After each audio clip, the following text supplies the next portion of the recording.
اللہ کے نبی حضرت عیسیٰ علیہ السلام ایک مرتبہ رستے سے گزر رہے تھے۔ آپ نے رستے میں دیکھا کہ لوگوں کا رش لگا ہوا ہے۔ حضرت عیسیٰ علیہ السلام پاس گئے اور دیکھا کہ رش کے بیچ میں ایک بندہ ہے جس کے دونوں ہاتھ نہیں ہیں، دونوں پاؤں نہیں ہیں، دونوں آنکھیں نہیں ہیں، پر اس کے باوجود بھی وہ بار بار ایک ہی بات بولے جا رہا ہے، یا اللہ تیرا شکر ہے، یا اللہ تیرا شکر ہے، یا اللہ تیرا شکر ہے۔ حضرت عیسیٰ علیہ السلام اس کے پاس گئے اور اس کے سرانے بیٹھ گئے۔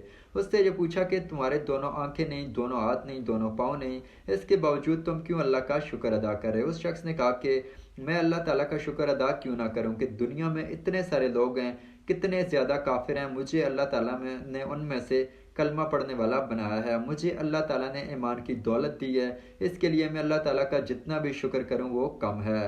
اس نے حضرت عیسیٰ علیہ السلام کو یہ بھی کہا کہ جس شخص کے سرانے اللہ کے نبی حضرت عیسیٰ علیہ السلام بیٹھے ہوں تو جتنا بھی وہ اللہ کا شکر ادا کر لے اس کے لیے کم ہی ہوگا۔